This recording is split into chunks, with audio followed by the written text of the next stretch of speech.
Bagaimana kabarnya hari ini? Luar biasa ya, walaupun lagi banyak masalah tetap luar biasa. Iya, hari ini saudara tema firman Tuhan dari gereja, temanya hari ini adalah doa yang dijawab. Berapa banyak saudara yang mau doanya dijawab? Semua mau ya, semua pasti mau dijawab.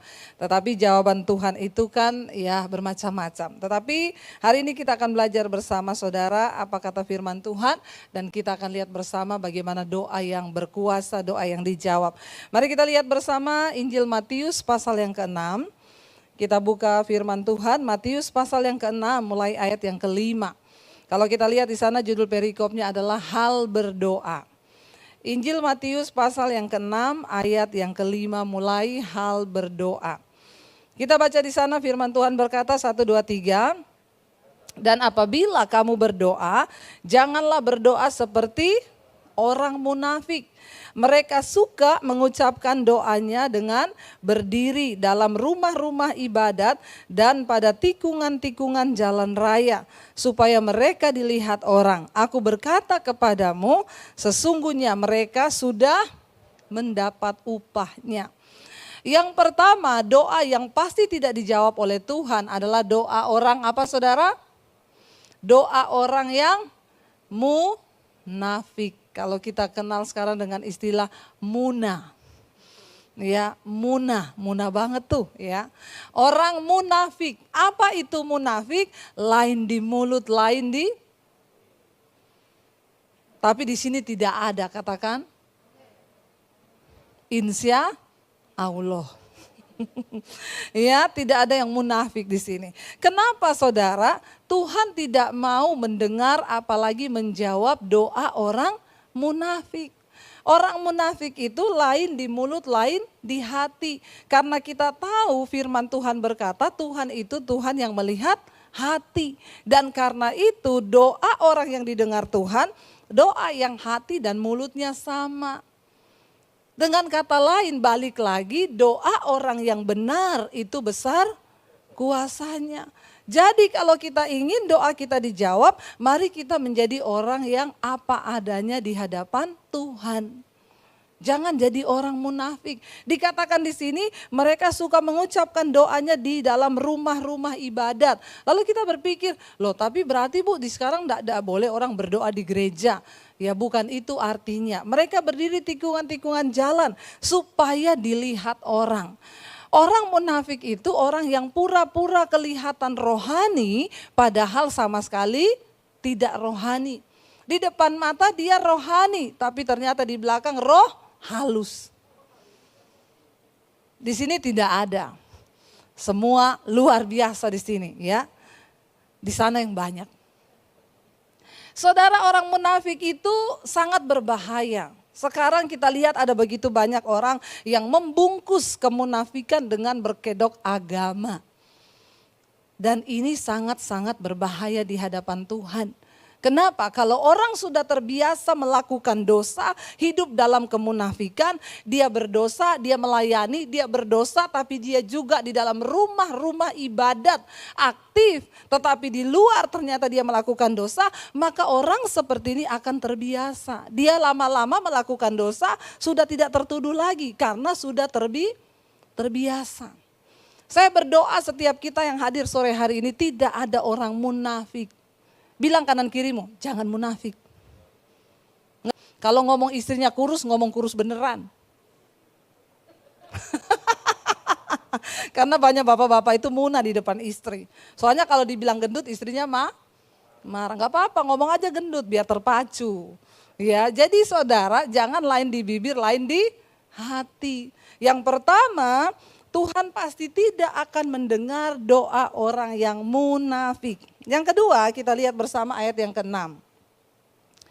Tetapi jika engkau berdoa, firman Tuhan berkata apa? 1, 2, 3. Masuklah ke dalam kamarmu, tutuplah pintu dan berdoalah kepada Bapamu yang ada di tempat tersembunyi, maka Bapamu yang melihat yang tersembunyi akan membalasnya ke. Yang kedua, doa yang mendapat jawaban dari Tuhan itu adalah orang yang berdoa masuk dalam kamar, tutup pintu. Kenapa saya selalu berkata jangan titip doa? Karena bukan doa pendeta yang didengar. Jemaat itu sekarang cari gampang. Ada orang telepon saya bolak-balik saudara. Saya belum angkat, begitu saya lihat, aduh ini telepon ratusan kali. Kenapa ya saya WA? Kenapa ya ada apa telepon ratusan kali? Doakan Bu, saya sakit perut. Aduh ya gak penting banget ya saudara ya. Engkau sudah Kristen puluhan tahun. Cuma sakit perut gak usah cari Pak Konrad Supit ya Pak ya. Kalau cuma sakit kepala gak usah cari pendeta. Engkau punya masalah jangan cari pendeta, tapi cari Tuhan. Alkitab bilang masuk dalam kamarmu tutup pintu, lalu berdoa. Kenapa saya nggak mau doakan titipan-titipan doa itu? Ya karena begitu saudara. Akhirnya dia pikir karena dia suruh berdoa pendeta lalu dijawab, lalu enggak, lalu begini, lalu begitu. Stop, punya pemahaman yang salah tentang doa. Doa yang dijawab oleh Tuhan itu doa yang masuk kamar tutup pintu. Kenapa? Karena Bapamu ada di tempat yang tersembunyi. Ketika engkau berdoa dari tempat yang tersembunyi, maka Bapa akan membalaskan sesuatu dari tempat yang tersembunyi. Jadi kalau saudara mau berdoa sekarang, cari tempat yang tidak ada orang. Ya, kenapa saudara kita dulu, saya juga dulu sholat tahajud itu jam 2 malam. Di saat semua orang lagi tidur, ya kita berdoa, katanya sih Tuhan lagi gak sibuk. Enggak saudara, Tuhan gak pernah sibuk. Dan dia tidak pernah tidak mendengar, dia maha mendengar. Tetapi orang berdoa jam 2 malam, yang lain tidur kita berdoa. Bukankah itu menggerakkan hati Tuhan? Enggak ada orang yang tahu engkau berdoa, engkau menangis. Ibu-ibu coba praktekkan ini. Kalau suamimu belum bertobat, bangun tengah malam, berdoa, masuk di kamar. Enggak usah kasih tahu orang-orang. Nangis saja di kaki Tuhan. Saya percaya kalau kita mau bayar harga, maka Dia Tuhan yang sanggup menjawab doa-doa kita. Amin saudara. Kalau perlu tambah dengan puasa. Lakukan puasa, bayar harga, ketok hati Tuhan. Masuk dalam kamar, tutup pintu. Nggak usah cari pendeta, telepon pendeta sana, pendeta sini, sakit perut, sakit kepala. Suami nggak pulang, telepon pendeta. Emang pendeta bisa buat apa? Pendeta nggak bisa bikin apa-apa. Ya saya tuh kalau orang, Bu suami saya gini-gini, ibu dengerin saja khotbah saya yang ini, saya kirim khotbah. Kita cuma bisa kasih firman. Selanjutnya urusan saudara sendiri dengan Tuhan di dalam doa. Lalu ayat yang berikutnya berkata apa saudara? Ya, lagi pula baca sama-sama. Dalam doamu jangan kamu bertele-tele seperti kebiasaan orang yang tidak mengenal Allah. Mereka menyangka bahwa karena banyaknya kata-kata doanya itu akan dikabulkan. Kalau sampai Alkitab menulis ini, berarti memang banyak orang kalau yang berdoa itu suka bertele-tele. Dia pikir kalau kata-katanya bagus, bahasanya bagus, maka itu akan cepat didengar Tuhan. Doa itu lahir dari hati. Apalagi saya suka lihat di gereja-gereja itu ada orang doa syafaat di gereja dicatat 3 lembar. Doa yang lahir bukan dari hati tapi dari catatan. Apalagi yang doa yang tulis bukan dia tapi sekretaris gereja. Dia lagi berdoa diterbangkan kipas angin catatannya. Lalu dia bilang, Tuhan Engkau tahu apa yang kami minta sebelum kami berkata-kata. Di dalam nama Yesus, amin. Soalnya kertasnya sudah terbang. Doa yang lahir dari iman, dari hati yang sungguh-sungguh itu yang didengar Tuhan. Saya tuh pernah saudara di daerah lagi penginjilan, ada orang doa makan. Disuruh doa, Pak silakan berdoa. Doa makan itu kan cuma Tuhan kuduskan makanan ini menjadi berkat bagi tubuh kami dalam nama Yesus, amin kan. Doa saudara, Tuhan pencipta langit dan bumi. Engkau yang menciptakan segala jagat raya ini. Semua planet, Neptunus, Mars, Jupiter, Saturnus, Uranus. Dalam hati saya ini pelajaran geografi atau lagi doa ya. Dia sebut semua nama-nama planet. Yang berotasi 24 jam sehari. 365 hari. Saya tuh udah lapar saudara, nungguin orang alay berdoa. Karena itu kalau doa itu tidak usah bertele-tele. Doa yang lahir dari hati, makanya kadang ibu-ibu, Bu Debi saya tuh bingung mau doa buat suami saya gimana. Bu gak usah ngomong macam-macam. Ibu nangis saja di kaki Tuhan, dia mengerti bahasa air matamu. Amin. Tuhan itu tahu. Jadi ibu tidak usah bertele-tele ngomong Tuhan begini, begitu, begini. Dia tahu kok. Ibu nangis aja dia tahu, masuk kamar tutup pintu nangis. Kenapa kita gak perlu bertele-tele? Ayat berikutnya berkata begini saudara. Jadi janganlah kamu seperti mereka. Karena apa? Bapamu mengetahui apa yang kamu perlu sebelum kamu minta kepadanya. Tuhan itu maha tahu. Kita gak usah ngurusi Tuhan. Kasih tahu Tuhan, aku mau Tuhan. Tanggal sekian, bulan sekian, jam sekian. Tidak usah saudara. Berserah kepada kehendak Tuhan. Dia Tuhan yang tahu. Sebelum kita minta dia sudah tahu. Sebelum engkau berdoa pun Tuhan tahu engkau butuh sesuatu. Namun kenapa kita harus berdoa? Doa adalah salah satu wujud penyerahan diri kita kepada Tuhan. Ketika engkau bersimpuh, engkau berlutut, engkau menangis. Bukankah itu menggetarkan hati Tuhan? Makanya saya selalu bilang, jangan titip doa sama pendeta. Karena yang menggetarkan hati Tuhan ketika engkau duduk tersimpuh di kaki Tuhan. Engkau menangis, saya yakin. Ketika engkau mengetok pintu sorga, Yesus berkata, siapa yang mengetok baginya pintu akan dibukakan. Masalahnya kebanyakan orang Kristen cuma titip doa. Mau pendeta sehebat apapun, gak bisa akan membuat Tuhan menjawab doamu. Lalu ada yang bilang, tapi ada Bu, orang doakan ya orang, terus dia langsung sembuh loh. Itu karena iman orang sakit itu. Bukan karena pendetanya. Makanya ketika orang pendarahan 12 tahun menjamah Yesus, Yesus bilang apa? Yesus gak mau ini, aku loh yang menyembuhkan engkau. Yesus bilang apa? Imanmu yang menyelamatkan engkau. Iman orang itu. Ya. Iman yang menggetarkan sorga ketika engkau nangis berlutut di kaki Tuhan. Tidak usah bertele-tele. Sebab Tuhan mendengar doa orang yang sungguh-sungguh berserah kepadanya saudara. Lalu ayat berikutnya dikatakan di sana apa saudara? Ayat yang ke-9 ya kita baca. Karena itu berdoalah demikian. Bapa kami yang di sorga, dikuduskanlah namamu. Yesus mengajarkan doa terbaik adalah doa Bapa kami. Di dalam doa Bapa kami itu terdapat banyak unsur yang bisa membuat doa itu dijawab. Yang pertama ketika kita berdoa, dalam doa Bapa kami dikatakan Bapa kami yang ada di sorga, dikuduskanlah namamu. Kita ketika datang menghadap Tuhan, kita harus mengakui bahwa dia Allah yang kudus. Dan ketika kita mengakui dia Tuhan yang kudus, tentu kita harus menghadap kepada dia dengan kekudusan. Ingat bangsa Israel dulu ketika mereka menghadap Tuhan itu harus menyembelih kurban. Ya kambing domba untuk darahnya tercurah sebagai penghapus dosa. Barulah mereka itu layak ya berdoa kepada Tuhan. Tetapi kita sudah menerima kurban yang terbaik anak domba Allah yaitu darah Yesus Kristus. Lah saudara, Yesus sudah mati bagi kita, darahnya tercurah, makanya kita gak perlu lagi, tetapi kita harus minta Tuhan sebelum berdoa, kuduskan hidupku. Kalau ada dosa dalam pikiran, perkataan, hati, kuduskan sebab engkau Allah yang maha kudus. Lalu yang berikutnya ayat yang ke-10 di sana dikatakan, datanglah apa?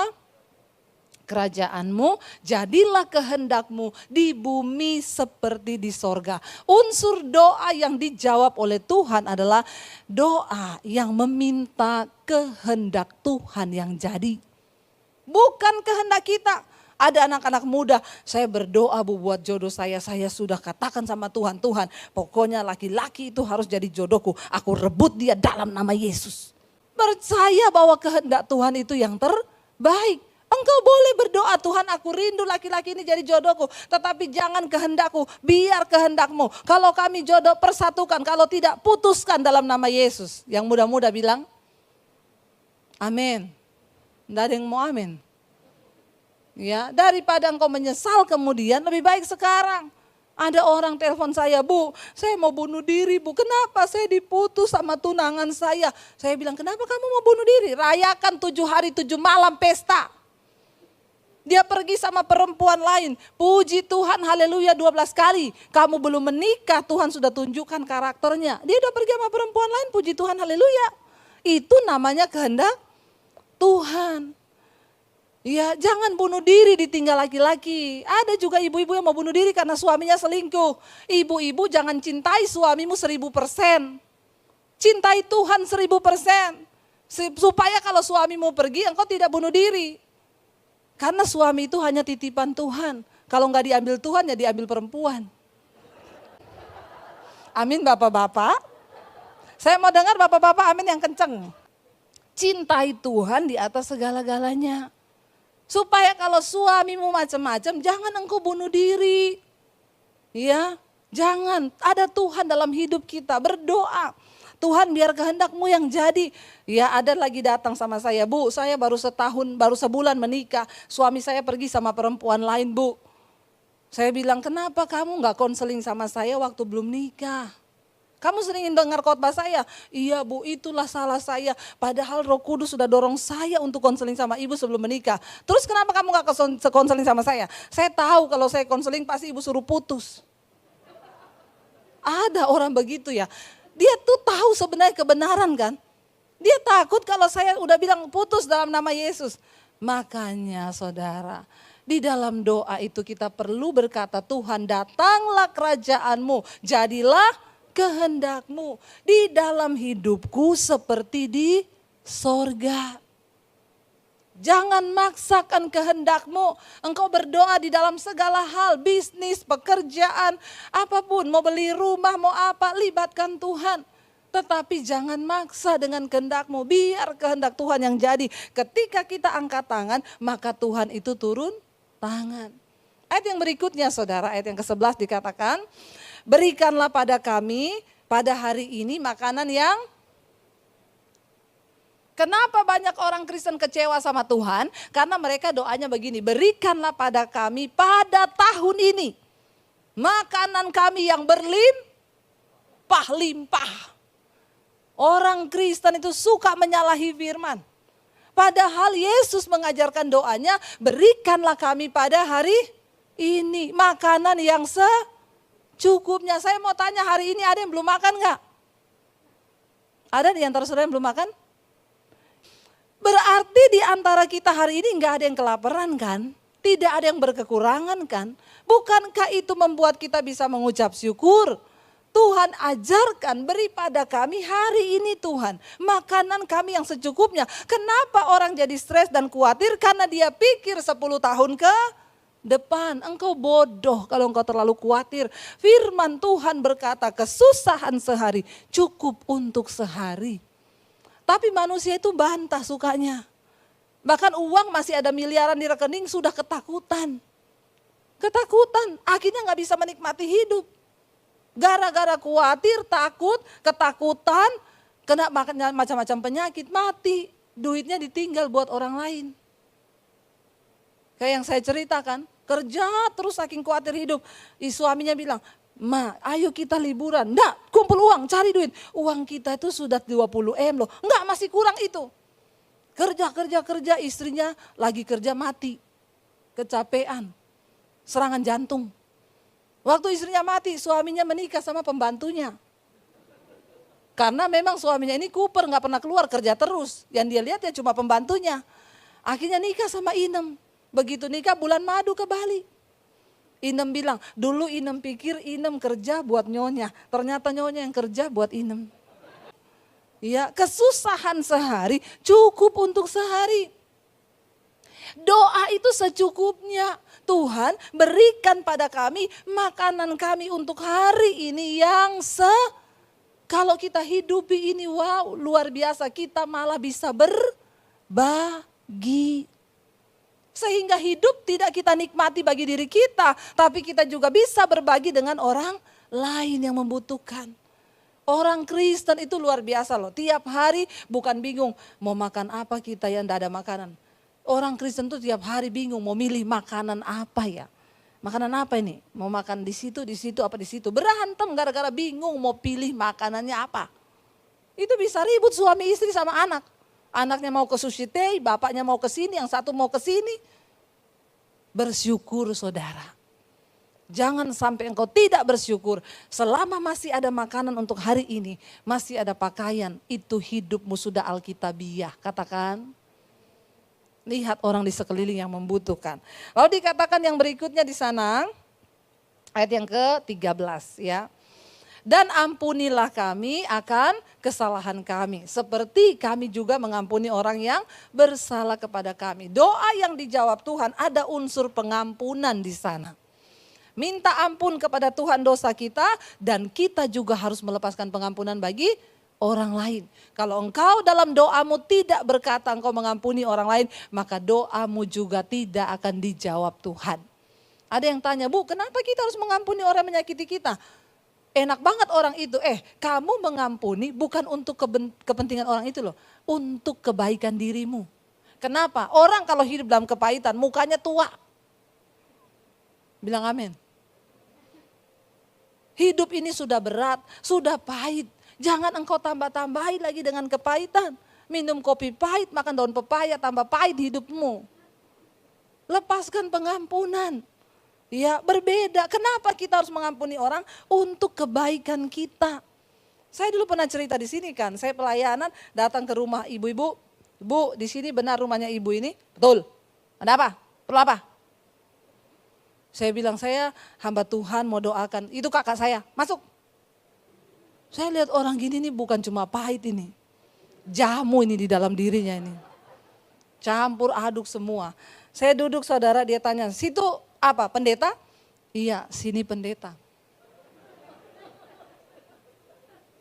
Kalau gitu, situ punya kuasa. Maksudnya apa ya Bu? Situ bisa baca saya enggak? Dalam hati saya kalau ada tulisannya saya baca. Orang gak ada tulisan suruh saya baca loh. Maksudnya ibu apa ya? Ya kalau situ kan hamba Tuhan, berarti situ punya kuasa bisa baca saya. Gampang saja baca orang kayak begini. Alkitab bilang hati mencerminkan wajah, wajah mencerminkan hati. Orang model muka begini nih mesti dalamnya pahit semua. Gak mungkin manis, sudah terlihat. Lalu saya cuma bilang gini, Bu kayaknya ibu banyak kepahitan ya. Sambil saya jaga jarak, berdoa dan berjaga. Ini orang sakit jiwa begini saudara, jangan deket-deket. Itu vas bunga bisa melayang di kepala. Saya sambil jauh-jauh saya bilang, ibu kayaknya banyak kepahitan ya Bu, sering disakiti ya. Tiba-tiba dia nangis saudara. Iya betul Bu. Wah bener kan apa saya bilang dalam hati nih. Betul Bu, saya banyak kepahitan. Yang nyakitin saya bukan orang jauh tapi orang dekat. Memang yang bisa membuat sakit hati itu semua orang dekat. Saudara saya belum pernah layani orang, ibu kepahitan sama siapa? Sama supir truk Bu, belum pernah ada. Belum pernah saya kepahitan sama sopir angkot Bu. Enggak ada saudara. Kenapa? Karena sopir angkot tidak di hati. Orang itu kepahitan sama orang yang deket. Suami sama istri, anak sama orang tua sama anak bisa pahit. Karena sudah di hati. Lalu saya bilang, ibu lepaskan pengampunan ya. Saya deketi dia, saya rangkul, saya doain. Nangis menjerit-jerit saudara. Tuhan balut dengan kasih-Mu, lepaskan pengampunan Bu, lepaskan Bu, lepaskan. Nangis menjerit. Setelah selesai itu dia langsung tersenyum. Langsung, terima kasih ya Ibu. Nama Ibu siapa? Saya mau jawab, sini. Kenapa saya yang jadi kepahitan? Saya jawab, nama saya Debbie Basir Bu. Terima kasih loh Bu. Mukanya berbeda saudara. Lalu dia tanya, ibu mau minum apa? Baru saya jawab, minum kopi boleh ya? Oh boleh. Saya jawab minum kopi. Kalau dia tanya begini, minum apa? Jangan sekali-sekali Anda jawab. Orang yang bikin hatinya pahit. Makanya bapak-bapak jangan sakiti hati istrimu. Ya ini adegan berbahaya loh, jangan ditiru. Ada ibu-ibu pernah mau bikin jus buat suaminya dikasih racun tikus. Saya bilang jangan loh Bu, itu berbahaya. Iya Bu, udah enggak. Mending ibu doakan suami ibu. Oh iya sekarang tiap hari saya doakan Tuhan cabut nyawanya. Astagfirullah. Itu juga doa yang salah Bu, tidak didengar Tuhan. Jadi doa yang benar ada unsur melepaskan pengampunan dan meminta pengampunan kepada Tuhan. Lalu yang berikutnya, yang terakhir saudara. Dan janganlah membawa kami dalam pencobaan, tapi lepaskan kami daripada yang jahat.